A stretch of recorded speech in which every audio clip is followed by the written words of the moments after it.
Pursuant to Standing Order 83-1, I would like to table in both official languages the budget documents for 2022, including the notices. That's what it sounded like April 7th when Canada's Minister of Finance, Chrystia Freeland, stood in the House of Commons and introduced the Liberals' new budget. As we've reported, it was a budget that had $70 million in it for Canada's Jewish community and a specific focus on fighting antisemitism, and most of the money was tied closely to the Holocaust. In fact, the word Holocaust appears 10 times in the budget documents. Most of the money will be for new Holocaust museums and to help support the work of Professor Erwin Kotler's office, the special envoy on preserving Holocaust remembrance and combating antisemitism.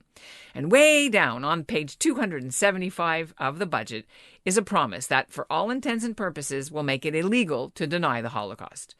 Canada would join 17 other countries who already have Holocaust denial laws on their books, like France and Belgium and Israel. The United States and the United Kingdom do not, because they think it would impinge on freedom of expression. Canada's new proposed law is already prompting pushback from some commentators for some of the same reasons, but supporters say it's just one of the tools they need to clamp down on rising anti-Semitism. It's been out of control as far as the anti-vaxxers go at promoting hate. And we see this. I mean, when in the past have we seen so many incidents in schools? I'm Ellen Besner, and this is what Jewish Canada sounds like for Monday, April the 18th, 2022. Welcome to the CJN Daily, sponsored by Metropia.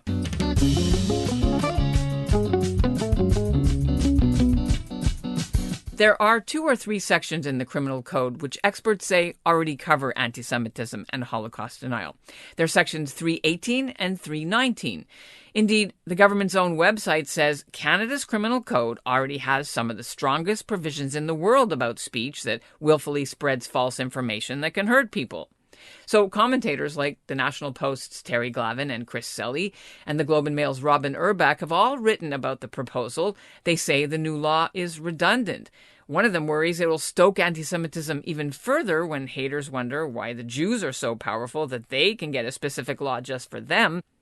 And then there's the worry that criminalizing anti-Semitism isn't going to stop it. Just look at France and Belgium. They have laws, but life for Jews certainly isn't easy there.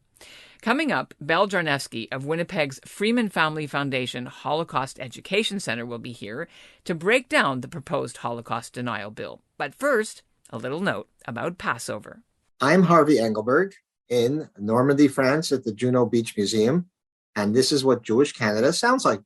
On Thursday's podcast, I'd invited you to send in your Passover 2022 stories because I wanted to know, did you meet in person? Were you on Zoom? Did the snow interrupt your plans? How did COVID change things? Stay tuned to the end, and I'll share one of your letters to the CJN Daily about this year's Passover. Meanwhile, at my Seder, all my guests canceled. Some had canceled the day before due to illness. Others canceled just hours before because somebody had been exposed to someone at the gym who tested positive for COVID. I had my table set for 14, and I'd cooked a mountain of food, and I'd cleaned for 3 days, and so I did have a little cry, I have to admit. But then what can you do? So we carried on. Just me and my husband. Our 2 sons were home visiting from school, and a grad student came along from out of town. And so it was meaningful just the same. But oh, do we have leftovers? And Belle Jarnewski joins me now from Winnipeg. She's the director of the Freeman Family Foundation's Holocaust Education Center. We're here to talk about the Canadian government's announcement in the budget documents. When you heard this in the news, what went through your mind? I was really pleased, especially when I saw the wording of the amendment. I think that in the current climate of an increase of anti-Semitism, and in particular Holocaust distortion, the wording which keeps that as well as just Holocaust denial, which includes it, is very important. Well, why don't you unpack that for us? Did you have, maybe you don't have it. Do you have the wording there, or do you remember? I do, actually. By everyone who, by communicating statements other than in private conversations, willfully promotes anti-Semitism by condoning, denying, or downplaying the Holocaust. So, first of all, by including that language, it makes it clear that Holocaust denial is in fact anti-Semitism. And more so, the wording, the downplaying the Holocaust language, I think is very important because we've seen so much of that these past few years with the anti-vaxxers wearing the yellow star. And I cannot tell you how many emails and text messages I have received telling me that I don't know what I'm talking about because they claim that what encouraging people to get vaccines or people not being able to go into certain places without proof of vaccination is in fact, in their mind, exactly what the Nazis did to the Jews during the Holocaust. And they often speak of experiments, and they're comparing the vaccine to experiments. I mean, and this is absolutely a diminishment of the suffering of the Jews during the Holocaust. And as the language of the bill says, a downplaying of the Holocaust, because clearly operating on people in horrific ways without anesthetic and often killing them is not at all the same thing. Was it a surprise that this was part of the budget documents when we had just heard a couple of months earlier from a private member, a conservative member of parliament from Saskatchewan, Kevin Waugh, about his motion to do almost the same thing? It was, but it's not without precedent either, because if you remember a few years ago, there was another private member's bill to recognize the genocide against the Yazidi people in Iraq. And that also began in the same way and then was passed, I believe, unanimously. And so I think that it shows the importance of this issue when partisan feelings can be cast aside and the government comes together. I hope that it'll make a difference. Are you looking for actual sanctions, fines, deterrence? What are you looking for? Anything at this point would be very helpful. And when we think back a long time ago, for instance, to the Keegstra trial, that was a real issue. That was part of the difficulty because we didn't have such a law. Not only Keegstra, I'm going to remind you and our listeners about the Zundel trial in 1992. Ernst Zundel was charged with, his Holocaust denial, and the Charter of Rights was brought in, saying, well, he's actually allowed to say whatever he wants under the freedom of expression, even if it's lies and hurtful, it's not illegal, and that he got off. Well, I think we do have to balance the two. As you've said, that there were tremendous problems in the past prosecuting people who were willfully promoting hate against Jews, and the current hate laws weren't sufficient in order to combat that. They spoke of incitement, for instance, in the hate laws.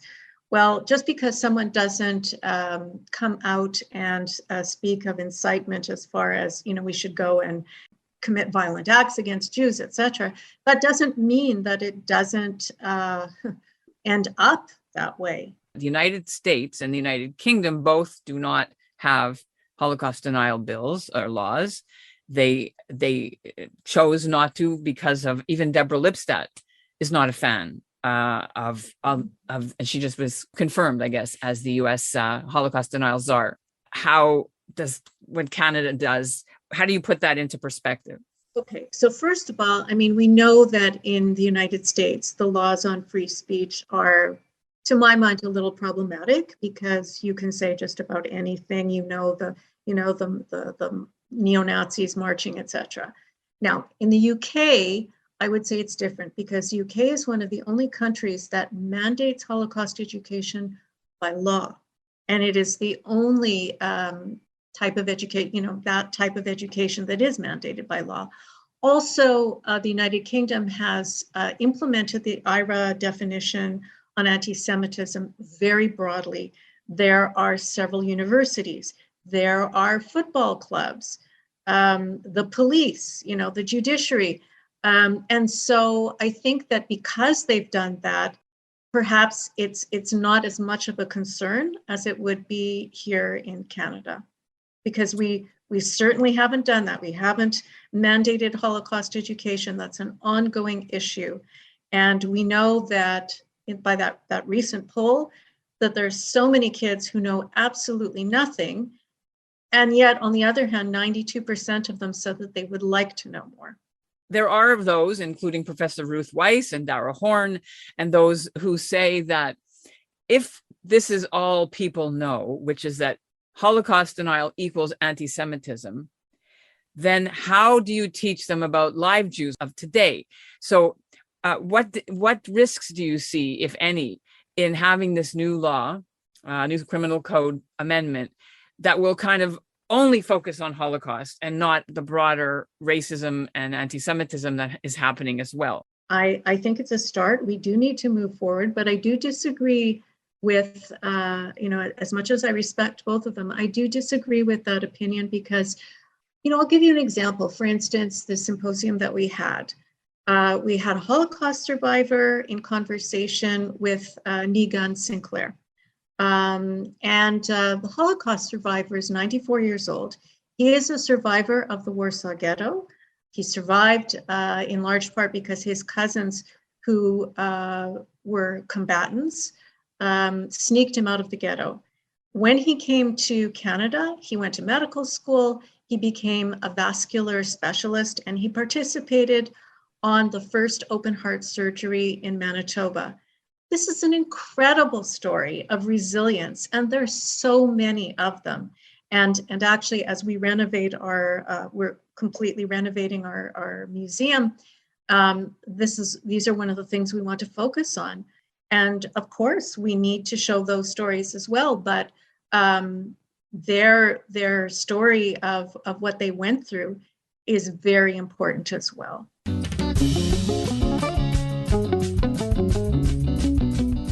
By the way, there's an online survey that Ottawa has open right now on the government website until April 30th.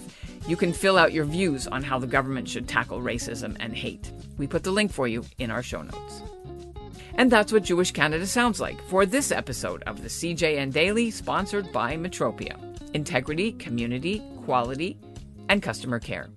Today's listener shout-out goes to Jerry Friedman of Toronto. He wrote in about his Passover. And it's not about a COVID Seder. He did have a favorite memory from previous Seders where everybody was able to have an in-person meal. He calls his memory the fourth child, and it goes something like this. When they got to the part of the Haggadah where we read God remembered his covenant with Abraham, Isaac, and Jacob, a 7-year-old boy who was somebody's grandson piped up with a profound question. The boy asked, "Does this mean God forgot us until then?" Friedman says questions should always be welcomed at the Seder and taken seriously, and children shouldn't be made to feel afraid to ask them. This Passover, Friedman takes hope from looking at Elijah's cup on his table.